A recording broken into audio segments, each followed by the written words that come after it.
Regina Agada. Omicron, the new variant of COVID-19, is taking its toll on the aviation sector in the country. Due to the global alert, measures by the United Kingdom, United States, and Canada to curtail the spread have drastically affected international flight schedules, thereby creating discomfort for passengers. Yesterday, many UK-bound passengers were stranded at the Nnamdi Azikiwe International Airport, Abuja, and the Murtala Mohammed International Airport, Lagos, shortly after the flight cancellation. The British High Commission announced its decision to put on hold or visitor visa applications from red-listed countries, including Nigeria. Health Minister Dr. Sage Hihanire has expressed disappointment over the United Kingdom's government placement of Nigeria on its red list following the detection of the COVID-19 Omicron variant. In a statement, it says, "We are not sorry. We are not very happy with the 6 countries in sub-Saharan Africa were placed on the red list, and the WHO also advised against putting each other on the red list." The minister said this on China's television Sunday Politics. Through the British High Commission, the UK announced its plan to hold decisions on visitor visa applications from all red list countries, including Nigeria.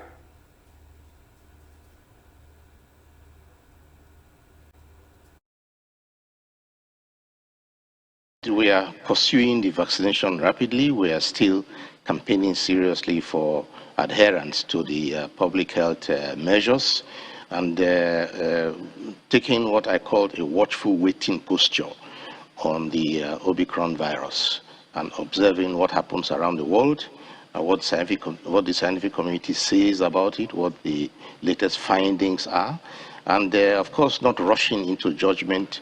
And we're also not applauding any lockdowns or any prohibitions or banning of flights or movement of people until we know more. We believe that the harm it will do to livelihoods and to plants and to economies might be more than the perceived value it might do, that might be derived from shutting down the movement between countries. So I believe all countries should come together. We have been discussing that earlier today, to take a common approach, and that includes the UK and other countries that are contemplating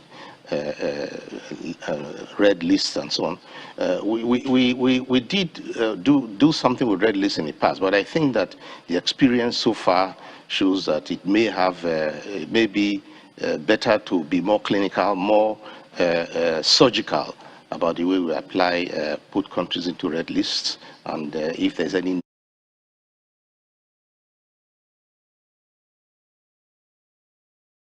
It was learned yesterday the CBN Deputy Governor of Financial System Stability, Mrs. Aisha Ahmed, dropped the hint on the 40th anniversary summit of the Financial Institutions Training Center, FITC, in Lagos.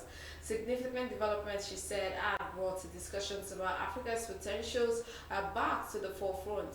She stated that the financial system, just as it was in mapping the economy recovery route from the COVID-19, would be critical in realizing Africa's enormous potentials.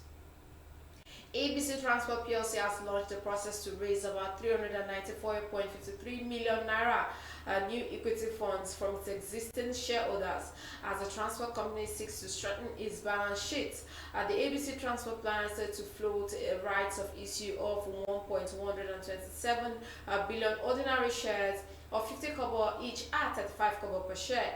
The rights issue would be pre-allocated on the basis of 68 new ordinary shares for every 100 ordinary shares held as the close of business on Tuesday, November 30th, 2021. Shareholders of ABC Transport at the annual general meeting last year authorized the board of the company to raise up to 1.4 billion naira additional capital for the company through its rights issue and bonds from existing shareholders, and the open market, upon which are such terms and conditions that the directors may deem fit in the interest of the company, which is however subject to obtaining the approvals of relevant regulatory authorities.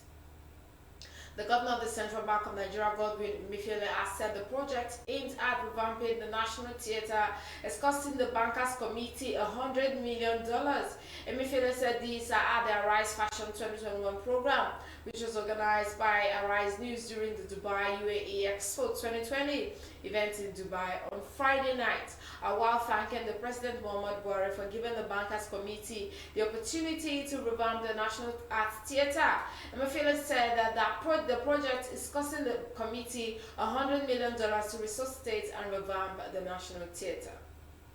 Over 10,000 subscribers have submitted applications through the National Housing Program portal, recently opened by the Federal Ministry of Works and Housing, for 5,000 houses in 34 states. The FMWH has said they, however, advise applicants to ensure strict compliance to the requirements by uploading complete and only valid documents on the portal.